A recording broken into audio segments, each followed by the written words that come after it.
What's up everybody, Maran here for another weekly update. So there's lots of exciting news to go over here this week. Before I get into the news, I first though want to mention I won't be doing a live stream here this weekend like I usually do. I'm a little under the weather and I have some other prior commitments as well anyway. So I'm unfortunately not able to do a live stream here this weekend, but I'll definitely be doing one next weekend. So stay tuned for that for sure.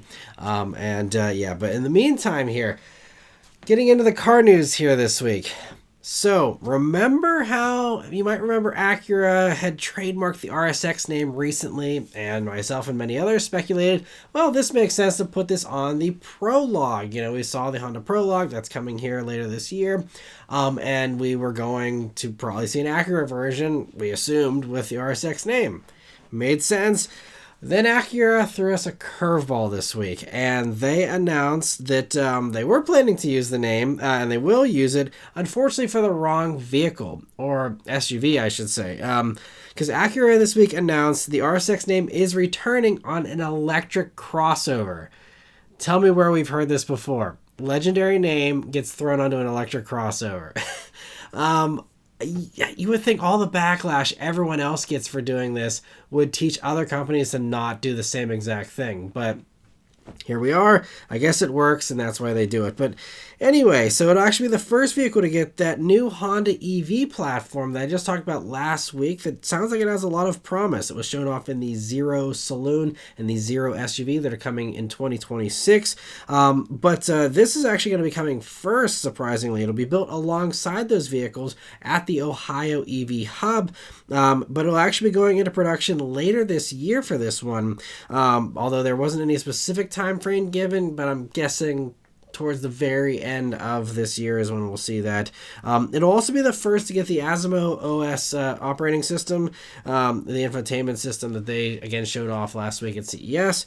And as far as the vehicle itself, it'll be something that's, you know, going to be performance oriented, I suppose. They basically are just saying that it's going to be undergoing road testing, and that's why they're putting out the prototype image there, the single prototype image that we have here of, you know, a coupe SUV. They just wanted to get out ahead of the spy shooters, I guess. And all they're saying, though, in their little press release, it's very short, is that it represents a forward-looking approach to fun-to-drive performance. And so we'll have to see. I'm not sure. I guess they're maybe going after Mach-E with this or something, you know, if they're doing the same exact tactic as Ford. We'll see, you know, how this plays out. Again, the platform seems very promising, and, you know, I'm not opposed to, you know, Acura doing another electric SUV. It's just, you know, why the RSX name? Why not any other name? You know, you have all the other SX names they could use. I mean, there's still plenty of letters in the alphabet available. And if they wanted to continue the return of bringing back real names like they started with Integra, I mean, why not call it the Vigor or the Legend? You know, there's so many fun historical Acura names that I think would be appropriate for a sporty electric crossover as well. And I mean, yeah, I don't know. It is what it is, but wrong car, Acura, wrong car. I mean, maybe they won't get a version of the Prologue, but if they do, I mean, I guess they call that the Integra two-door, and, you know, call it the Integra that everyone's been wanting all along. Maybe that's, you know, why they decided to not use the RSX name for that, or maybe we won't be getting a two-door from Acura. I don't know, but literally, this is the last name they needed to use for this thing. The last name. Anyway, let me know your thoughts on that one in the comments below. But man, I am so disappointed to see yet another fun name, get thrown just to the wolves with something that is completely different than what that name was ever intended for. Moving on here, though. Subaru this week has surprised us with the 2026 Crosstrek Hybrid.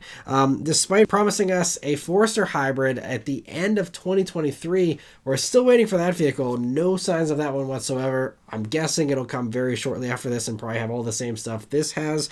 But we do have the Crosstrek here, which is their #1 seller, so it makes sense to prioritize this one first. And it's also great to see finally a regular hybrid from Subaru. You know, they did the plug-in hybrid thing, you know, a few years back, and that wasn't very successful, and they just discontinued it. And then, you know, we have the Solterra EV, but hybrids should have been a Subaru thing for a long time, and it's better late than never, but just happy we finally have it here. And it'll be arriving at dealers this fall, so coming fairly quickly. So it does in fact use some Toyota components, but Subaru has still done things their way. So it continues to use a 2.5-liter Boxer 4-cylinder naturally aspirated engine and still has a mechanical all-wheel drive system. Two, unique things compared to some of these other, Toyota hybrids. But it combines those components with 2 electric motors, a 1.1 kilowatt-hour battery, and an eCVT from Toyota to create a series parallel hybrid system.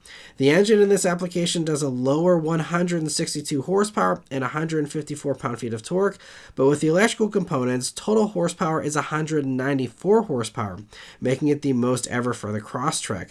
And thankfully, there's no compromises to cargo space or ground clearance, they say, and it'll be available on premium, sport, and limited trims, but there's no pricing or fuel economy numbers yet, and that's going to really be the make or break for this is there a huge price premium, and does it actually get better fuel economy? Because like the Toyotas, for the ones that offer a hybrid, it's usually not more than like $1,000 or so to jump up to the hybrid, and you get a massive improvement in fuel economy.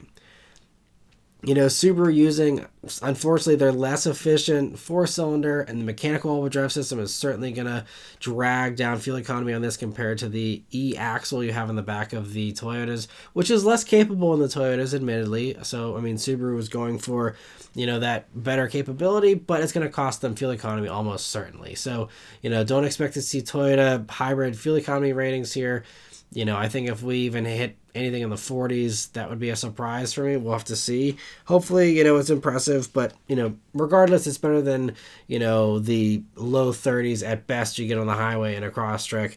And so a nice improvement there, I'm sure. And otherwise here, for the 2026 model year, you also are going to be getting the digital gauge cluster from the WRX TS. That'll be making its way into the Crosstrek for only the limited trim for 2026. But a nice little improvement there to modernize, those top Crosstreks, and I'm sure I'm guessing we'll see that same thing mirror every other top limited version of other Subarus in the lineup, whenever that, those announcements get made here. There's also here for the Crosstrek going to be 2 new colors for the hybrid, Sand Dune Pearl and Citron Yellow Pearl, along with unique wheels and badges. And so yeah, we'll just have to wait and see again those the numbers as far as pricing and as far as fuel economy. But really great to see this here. And I'm guessing we'll see all the same stuff again on Forester.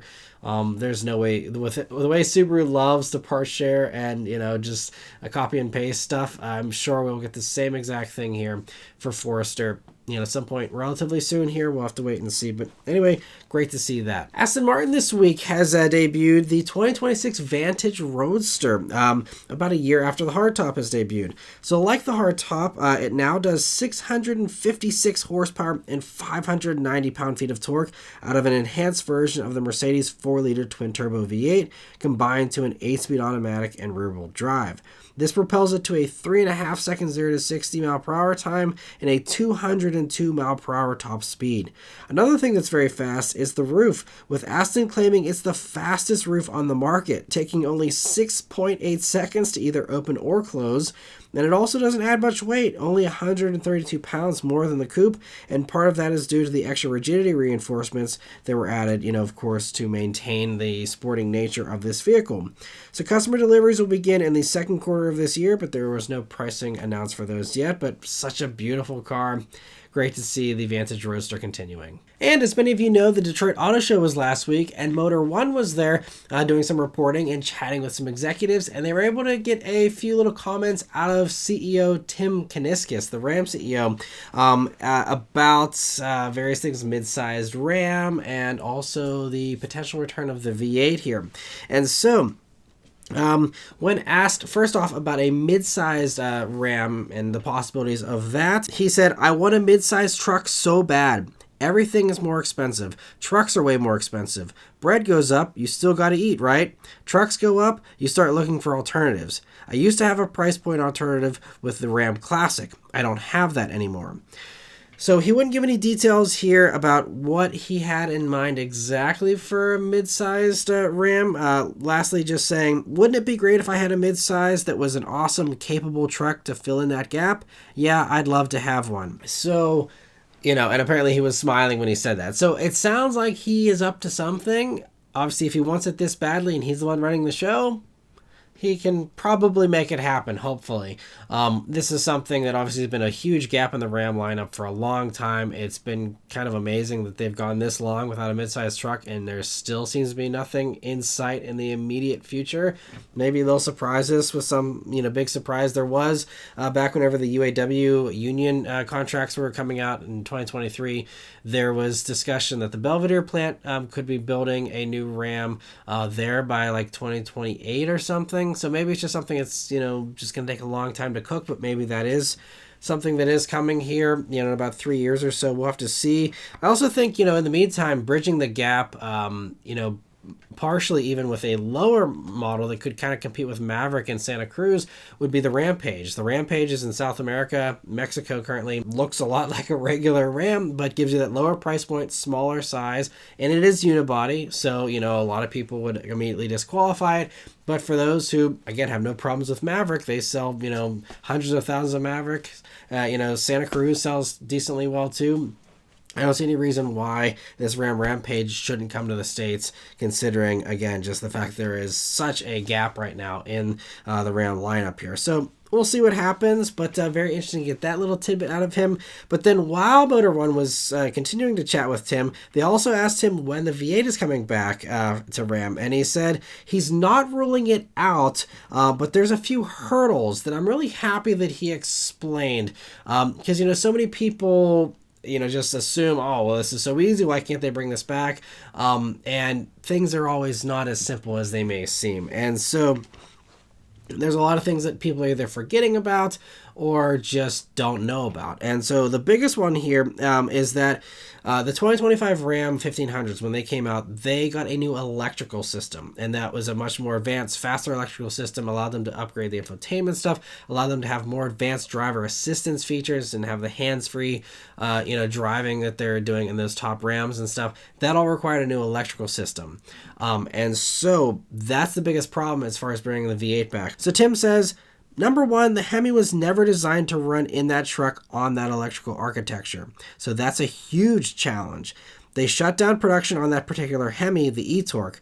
There's supplier work because when you shut something down, suppliers shut down their assembly lines and they switch to something else. And this is something that I often talk about in my live streams and talk about here in the weekly updates many times where, people say, well, why can't you just bring this thing back? Why can't you just resurrect the Hellcat immediately? The second that, Trump got elected and the EPA looked like it was, on its deathbed, everyone was, oh, okay, let's bring back all these gas guzzlers. And it's like, you can't just turn on a dime. It takes years to get these suppliers tooled up and get all the plans laid out and stuff. And this is why car companies can't chase what an administration is doing.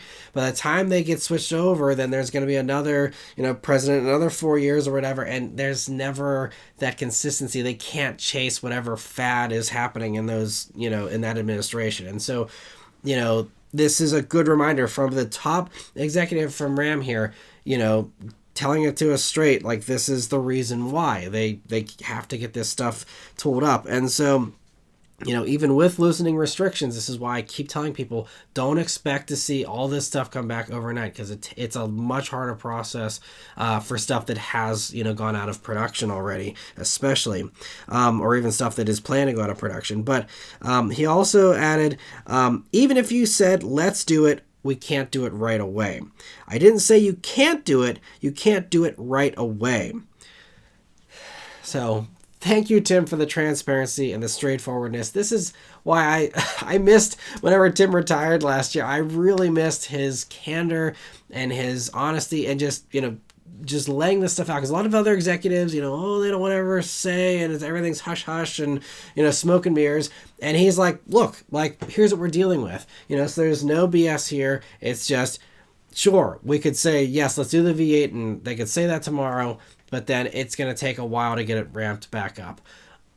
How long? I mean, he didn't say exactly how long. Maybe it is only several months. Maybe it is years. We'll have to see, but it sounds like it's something that clearly they've looked into, and, it's something that he's probably working on here. But now spread the word, This is why the V8 can't just be popped right back into the Ram, because it doesn't work with the electrical system. And this is why you can't just start churning out Hemis like there's no tomorrow, because those suppliers already were done with this motor, and now they're okay, we're going to bring it back in, kick off whatever was on the assembly line for the next new thing they were going to build at that supplying plant. There's a lot of stuff, behind the scenes that people are just completely unaware of, and, just think it's so easy. It's not that easy. So thank you, Tim, for that clarification, and hopefully word gets around to all the people complaining about the Ram V8s.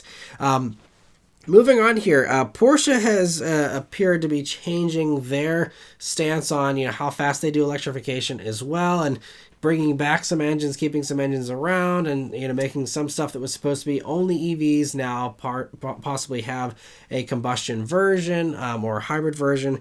And so there's a new report here by Autocar this week claiming that a senior Porsche insider told them the company is now reconsidering whether an electric Macan can fully replace the gas version. That was the plan for both Macan, for Cayenne, for basically everything except 911.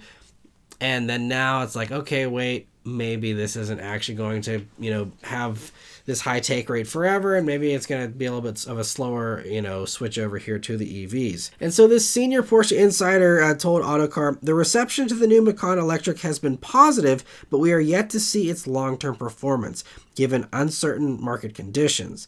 And apparently the newest thing that made them reconsider, whether they could actually pull this, electric switch off, with, cutting off these gas versions, is the Taycan sales dropping by 49% in 2024. Now, they did also do a multi-year switch over and had a lot of big improvements, so I could see Porsche people that are in the know holding off on Taycan and then, catching up maybe in the second half of the year here whenever these new ones started to land. I don't know, but they say that the downturn in Taycan sales, they say, highlights new market dynamics. We cannot rely solely on traditional assumptions about consumer behavior. But it's not just Macan, though. Back in July, Porsche's CEO was talking about the demand slowdown for EVs even back then, and that Cayenne was going to be keeping its V8 through 2030, and that they were going to, keep combustion engines around. They sent that message very clearly, like, with this slowdown, it is clear we need to keep the gas engines around longer than they originally had planned.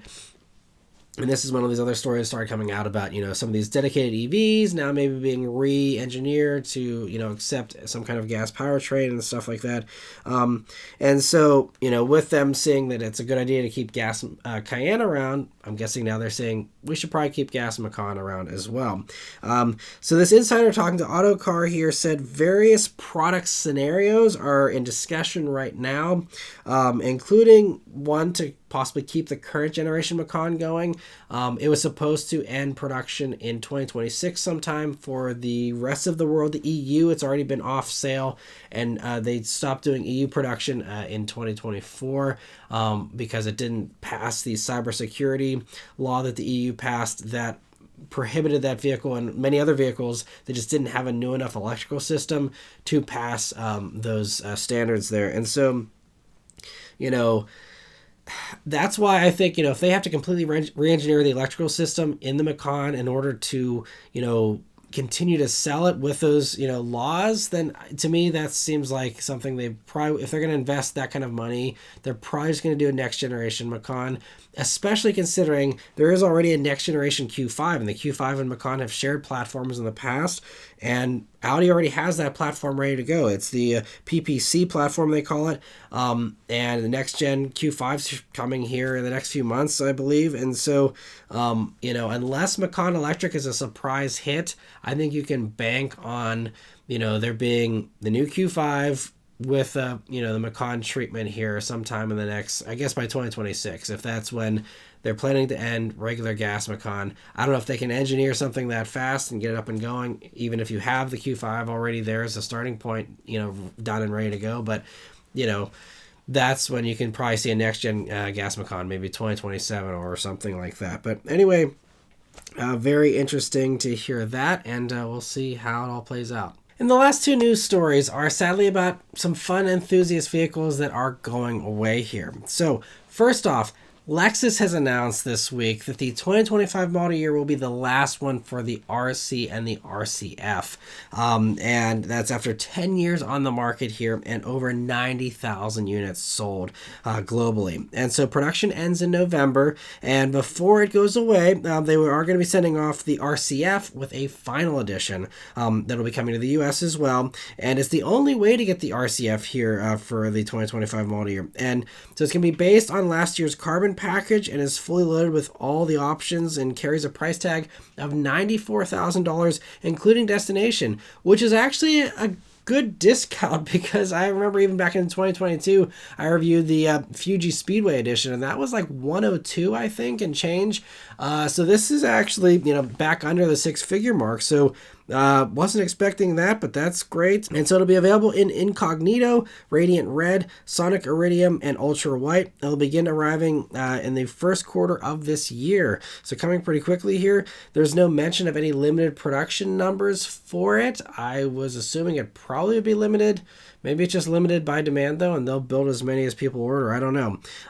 Now, the regular RC doesn't get any special stuff here other than the option for red brake calipers for 2025. I think in Japan there is a special edition for the regular RC as well, but here in the States, only the F gets that final edition there. And, yeah, but I'm going to do a cheers here. It's been a while since I've toasted a vehicle, but I want to do a cheers here to the RCF because it's such an underappreciated vehicle. When they first came out, everyone was like, oh, you're just better off getting an M3 or an M4 or whatever. But I think as time went on and, the BMW, did its thing and, people were missing V8s more, having a naturally aspirated screaming V8 engine in that, RCF, I think, it was a special car. I'm, again, very fortunate I was able to drive a couple of them. Really love them. I think, again, they were just very underappreciated. So I'm going to pour a drink here to the RCF. And also the RC, just the regular RC was also really fantastic. It was stupid reliable with, a Camry V6 basically, and a beautiful coupe body that I think still looks really good even these days. And another one that just, didn't get the love that it deserved, I think, in many ways. So I'm going to cheers here with my Maran Motoring shot glass here, or, whiskey glass. Cheers to the RCF. It's been a good run. At least it was a nice, long production run, and lots of them sold, but sad to see an awesome enthusiast car go. And for the last news story here, the BMW M8 Coupe has also been canceled here and is going away here very soon, with Motor One getting confirmation this week from BMW that dealers are no longer taking orders for the coupe version of the M8 already. So I'm guessing it did get a 2025 model year. Possibly, we're in early January, so maybe they cut it off at 24s. I'm not sure. We didn't get any clarification there, but M8 Coupe is done now. BMW did point out, though, the convertible is still available and open for ordering, as is the Grand Coupe version. So you're still able to get, some version of M8, just not that coupe anymore. And I've never driven one of those, but, still seemed like a very cool car as well. And another just enthusiast performance vehicle, even if, maybe there was some more enticing stuff at that price point. Speaking of Lexuses, I'd rather probably have had, an LC over the M8 personally, but still just another awesome, very powerful, beastly car, and, another one that's sad to, lose from the enthusiast market here. So cheers to the M8, and maybe someday I'll get to drive one and check it out. But seems like it was a fun car, and glad it, stuck around as long as it did. And sounds like there's no successor on the horizon for that one. But who knows? Maybe BMW will bring it back someday. So cheers to the M8. And then lastly, I want to thank all of you that are members of the Maran Motoring Club. So we did have a bunch of new members that were able to join thanks to the very generous membership gifting done this past week in last week's live stream. So first off, a big thank you here and a shout out to Brian Harrington, Grand Admiral Thrawn, Shane Lockett, Kyle, and Wheatman45. So thank you all so much for your generosity and your kindness.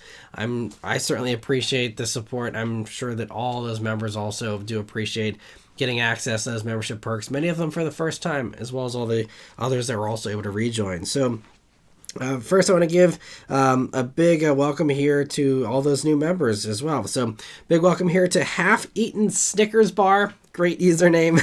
Wayne Colmer, Trevor Seith, Jake Loberg, Tezzy, Denny Yolpierre, Donnie Brantley, Tim Payne, Pure Vibes, Nicholas Hannanen, Alexander Kavanaugh, DuckTales1, Dan DiMaggio, Zeus Gods, Brian, and PlayStation 5. Not the official PlayStation 5 YouTube page, but anyway, I hope you're all enjoying the membership perks so far, and yeah, please be sure to join in for next week's live stream where those members do get that priority answering. I hope you're enjoying all the other membership perks here so far as well. For anyone else who'd like to join and get all those membership perks as well as that priority answering in the live streams, there's always join buttons here on the video page, on the channel page, and a link in the description. Anyway, thank you all very much for watching. Let me know your thoughts on all this stuff in the comments below. Please leave a like and subscribe to keep these videos coming. Check out one of those RCF videos if you'd like to reminisce on that awesome car here now that it's on its way out. And I'll see you guys on the next one. Take care.